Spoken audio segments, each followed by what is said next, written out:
Some places where they're evil openly, like abandoned asylums with shattered windows or forests where the trees grow too close together.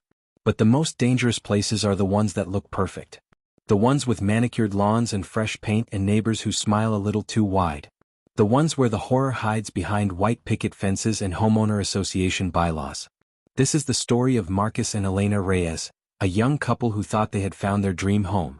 They had no way of knowing that paradise comes with a price, and some rules exist not to control you, but to protect you from things that should not exist. What happened to them in the quiet community of Hollow Pines will make you think twice about the next time you hear something outside your window in the dead of night. So settle in, dim the lights, and whatever you do, if you hear knocking at your door tonight, do not answer it. Marcus Reyes had spent his entire life chasing stability. Growing up in a cramped apartment in Phoenix where sirens sang lullabies and gunshots punctuated the nights, he promised himself that one day he would live somewhere safe, somewhere clean, somewhere far removed from the chaos that had defined his childhood. When the tech company he worked for offered him a promotion with a relocation package to a suburb 40 miles outside the city, he saw it as a sign. A chance to finally build the life he had always dreamed of with Elena, his wife of 3 years. Elena had her reservations. She was a city girl through and through, born and raised in Los Angeles, accustomed to the constant hum of humanity surrounding her. The idea of living in a gated community in the middle of the Arizona desert felt isolating to her. But she loved Marcus and she could see how much this meant to him. So when they drove through the gates of Hollow Pines for the first time, she painted on a smile and told herself she would learn to love it too. The community was immaculate. There was no other word for it. The houses were all variations of the same southwestern aesthetic, terracotta roofs and stucco walls in shades of cream and sand. The lawns were impossibly green despite the arid climate, fed by sprinkler systems that operated with military precision. The streets were wide and empty, lined with ornamental cacti and desert willows that swayed gently in the perpetual breeze. Not a single piece of trash marred the sidewalks. Not a single car sat parked crookedly. Everything was aligned, ordered, perfect. Their realtor was a woman named Patricia Vance, a slight figure in her late 60s with silver hair pulled back in a severe bun and eyes that seemed to assess everything with cold calculation. She showed them the house at 1847 Saguaro Lane with the practiced efficiency of someone who had performed this ritual countless times before. 4 bedrooms, 3 bathrooms, an open-concept living area with floor-to-ceiling windows that looked out over a backyard complete with a swimming pool and an unobstructed view of the mountains beyond.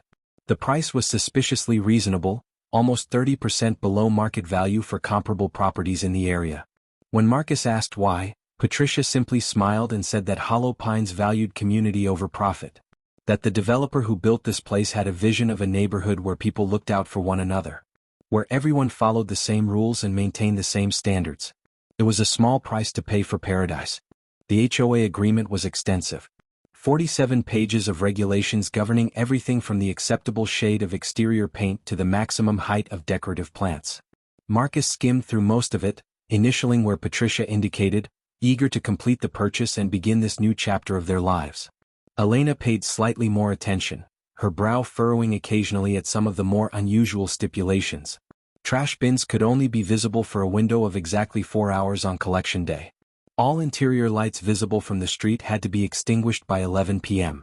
Guests had to be registered with the HOA office at least 24 hours in advance.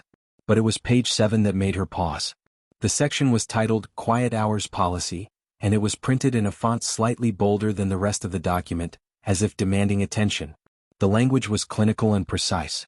From 2 a.m. until 4 a.m. each night, residents were required to remain inside their homes with all doors and windows locked. During this period, residents were not to look outside through any window, door, or other opening. Residents were not to acknowledge any sounds originating from outside their homes, regardless of what those sounds might suggest. Under no circumstances were residents to open any exterior door during quiet hours, even if they believed someone required assistance. Elena read the passage twice before looking up at Patricia. The realtor was watching her with an expression that was impossible to read, somewhere between patience and anticipation, like a teacher waiting for a student to arrive at an obvious conclusion. Elena asked what this was about. What could possibly happen between 2 and 4 in the morning that required such extreme precautions? Patricia's smile never wavered. She explained that Hollow Pines took noise ordinances very seriously. That the policy existed to ensure all residents could enjoy uninterrupted rest. That there had been some issues in the past with solicitors and transients wandering in from the desert, and the community had found that a strict no-engagement policy was the most effective deterrent. She assured Elena that most residents barely noticed the quiet hours anymore.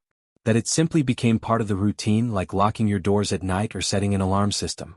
Marcus, eager to move past any obstacle to securing the house, laughed and said it was no different from any other HOA rule. They weren't exactly the type to be wandering around at 2 in the morning anyway. He signed the remaining pages without reading them, and Patricia's smile widened just a fraction.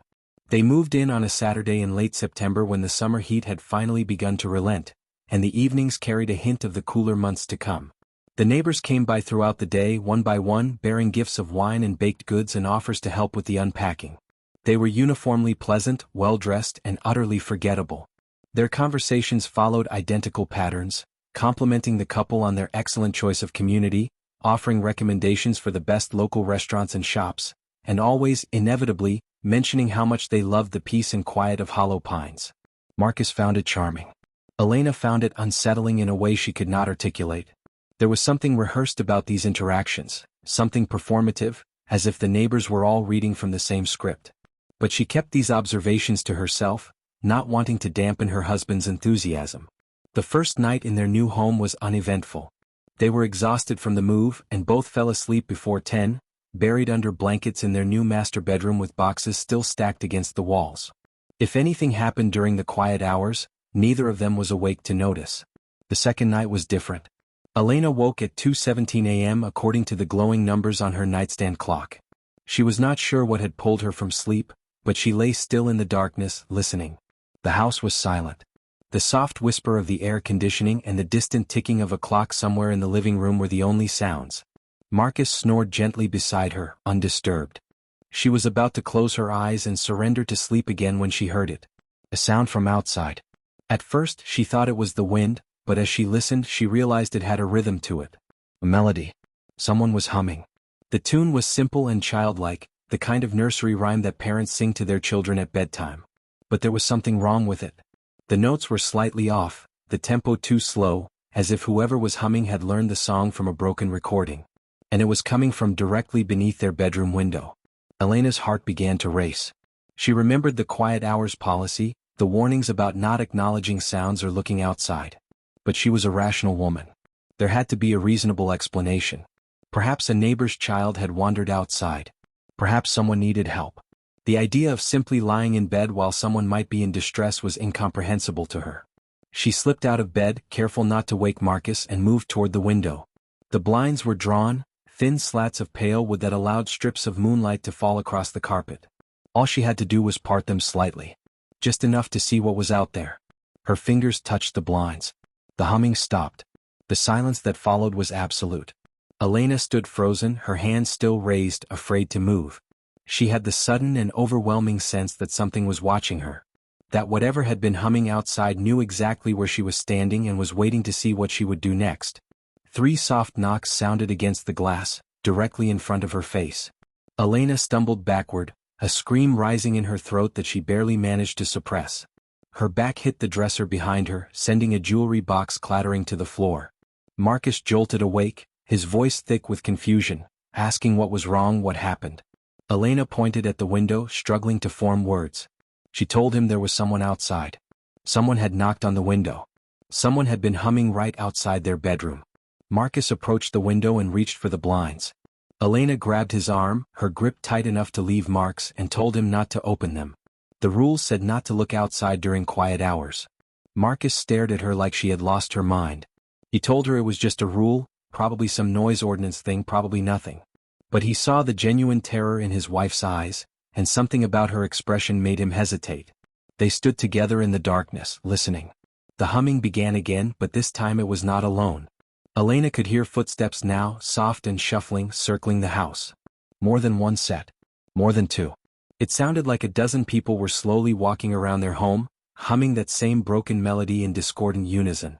Marcus wanted to call the police. Elena grabbed her phone and dialed 911, but the call would not connect. Her screen showed full signal strength, but every attempt to place a call resulted in a flat, empty silence. No dial tone. No automated message. Nothing.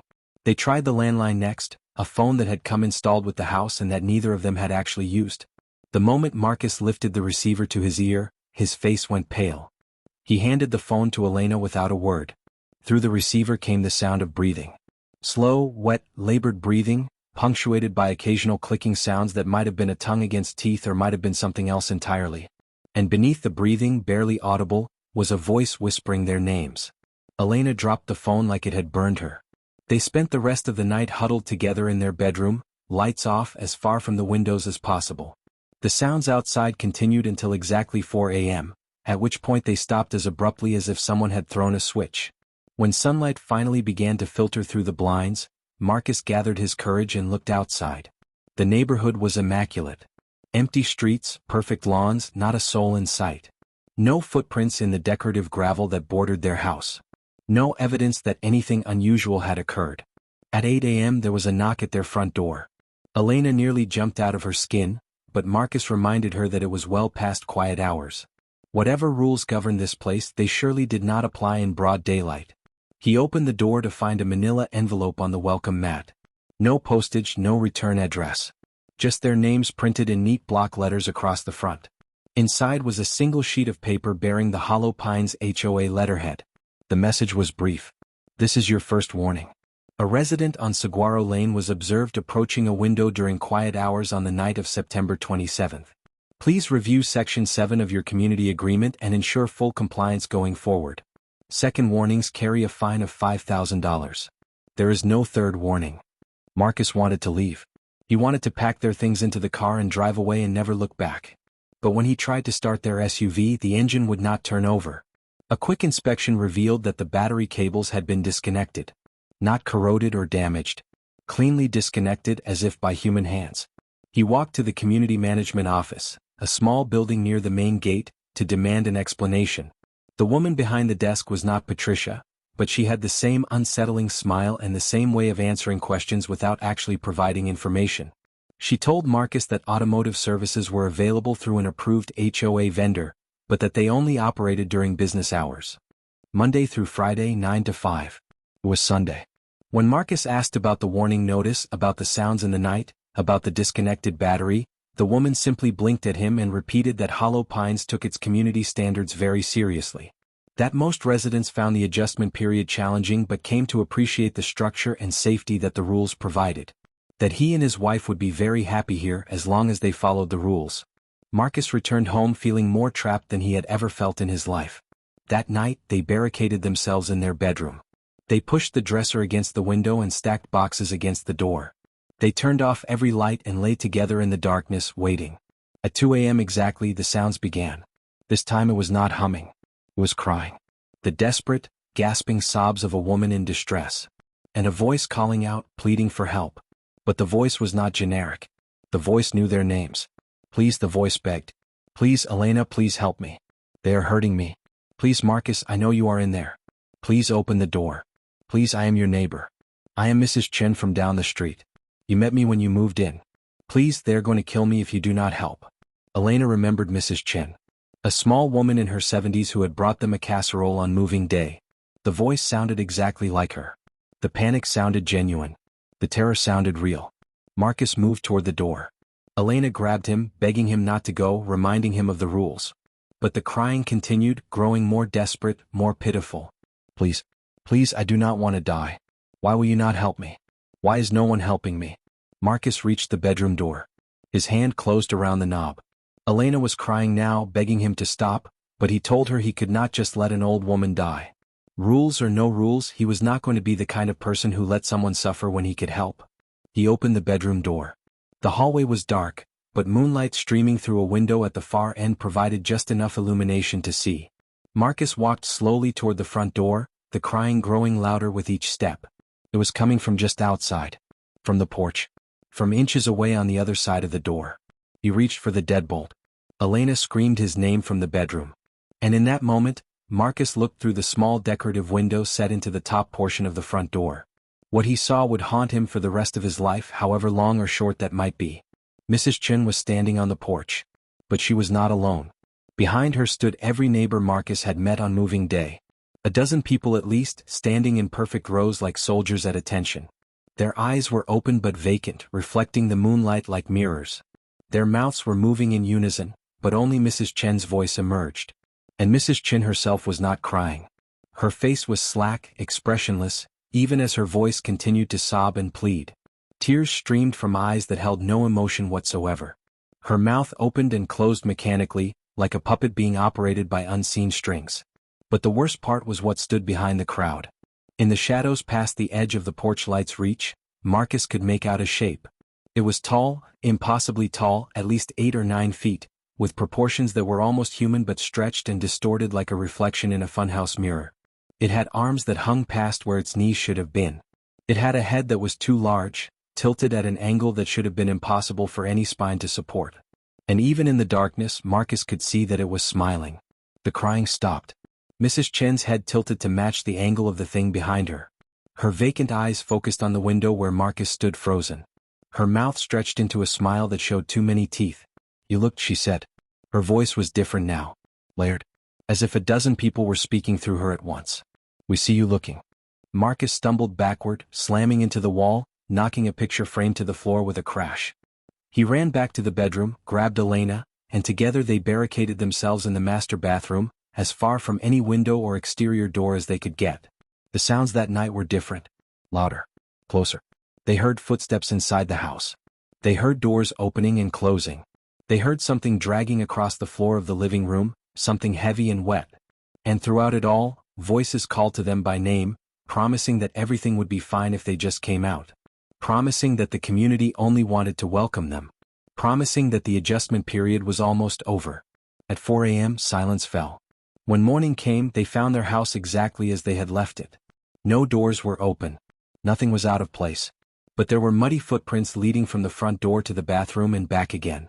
Footprints that were too large and too narrow to belong to any human being. And on the bathroom door, exactly at eye level, someone had carved 3 words into the wood. Second warning. Marcus tried again to fix the car. This time the battery cables were connected, but the tires had been slashed. All 4 of them cut with surgical precision. He tried to walk to the main gate. He made it halfway there before a golf cart driven by a smiling security guard intercepted him. The guard explained that pedestrian traffic on the main roads was prohibited before 9 a.m. for safety reasons. He offered to give Marcus a ride back to his house. His smile never reached his eyes. They tried to contact the outside world.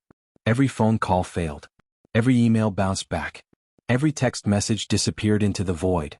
The internet showed only local Hollow Pines pages, as if the rest of the world had simply ceased to exist. Elena suggested climbing the wall that surrounded the community. At night, under cover of darkness, they could find a spot where the security cameras could not see them and escape over the barrier. They found a place near the northwest corner where the wall bordered open desert. Marcus boosted Elena up and she grabbed the top of the wall. The moment her fingers touched the surface, she screamed and let go, falling back into her husband's arms. Her palms were covered in deep lacerations, as if she had grabbed a handful of razor blades. But when Marcus examined the top of the wall with a flashlight, he saw only smooth stucco. No glass. No wire. No explanation for her injuries. They bandaged her hands and returned home. That night was their 3rd in Hollow Pines. The sounds began at 2 a.m. as always. But this time there was no pretense of subtlety. The thing outside their house did not bother with crying or humming or knocking. It simply stood in the middle of the street directly in front of their home and stared. Marcus knew this because Elena looked. She told herself she would not. She promised Marcus she would keep her eyes closed and wait for morning. But something about the silence outside was worse than the sounds. The absence of noise felt like an accusation, like whatever was out there knew they were hiding and was simply waiting for them to surrender to their curiosity. At 3:17 a.m. she parted the blinds and looked. The thing was there. Standing in the moonlight. Its body was clearer now, a twisted amalgamation of limbs and angles that hurt to look at. Its skin was pale and glistening like the belly of a fish. Its face was featureless except for the smile, a crescent of darkness that split its head nearly in half. And surrounding it, arranged in a perfect circle, were the residents of Hollow Pines. All of them. Every neighbor, every security guard, every HOA official. They stood motionless, their heads bowed, their hands clasped in front of them like congregants in prayer. As Elena watched, the thing raised one elongated arm and pointed directly at her. The crowd lifted their heads in unison. Their eyes were gone. In their place were smooth patches of skin, as if eyes had never existed there at all. Their mouths opened. Every mouth. All at once. From 100 throats came a single word. Welcome. Elena fell backward, gasping, clawing at her own face as if she could unsee what she had witnessed. Marcus caught her, held her, but there was nothing he could say. There was no comfort he could offer. The bathroom door exploded inward. Standing in the doorway was Patricia Vance, the realtor. But Patricia was different now. Her silver hair hung loose around her face, matted with something dark and wet. Her skin had the same glistening pallor as the creature outside. Her smile was too wide, showing far more teeth than any human mouth should contain. The adjustment period is over, she said. Her voice was a chorus, 100 voices layered into one. You have violated the quiet hours policy 3 times. You have looked. You have been seen. You are now part of the community. Behind her, the crowd began to enter the house. One by one, the eyeless residents of Hollow Pines filed through the front door, filling the hallways, surrounding Marcus and Elena in an inescapable tide of bodies. The last thing Marcus saw before the darkness took him was the tall figure ducking through the doorway, folding itself to fit through the frame, its impossible smile never wavering. The last thing Elena heard was her own voice, emerging from her mouth without her consent, speaking words she did not choose. Welcome to Hollow Pines. 3 months later, a young couple drove through the gates of Hollow Pines for the first time. They were from California, eager to escape the chaos of city life. They had found a listing online for a beautiful house at an unbelievable price. 1847 Saguaro Lane. Their realtor met them at the property. She was a slight woman in her early 30s with dark hair and an easy smile. She introduced herself as Elena Reyes and said she had been living in Hollow Pines for years. That she could not imagine living anywhere else. The couple toured the house and loved everything about it. They asked about the neighborhood, and Elena assured them that it was the safest community in Arizona. That everyone followed the same rules. That they would be very happy here. When they reached page 7 of the HOA agreement, the husband raised an eyebrow at the quiet hours policy. He asked if it was serious. Elena smiled. It is the most important rule we have, she said. Follow it and everything will be fine. This community takes care of its own. They signed the papers. That night at 2 a.m. the humming began again. So if you ever find yourself driving through the Arizona desert and you see a sign for a gated community called Hollow Pines, keep driving. If you receive a listing for a house with a price too good to be true, delete it. And if you ever find yourself somewhere with rules about quiet hours, about not looking outside, about not answering doors, listen very carefully. Because some rules are not about control. Some rules are warnings. And sometimes the only thing standing between you and something ancient and hungry is a locked door and the willpower to keep your eyes closed. Thank you for joining me in the darkness tonight. If this story kept you up past your own quiet hours, consider subscribing to the channel so you never miss another tale. Leave a comment below telling me if you would have looked through the blinds. I suspect most of us would. And if you enjoyed the video, a like and share helps more than you know. Until next time, keep your doors locked, your blinds drawn, and whatever you hear outside your window in the dead of night, do not look. Some things are better left unseen.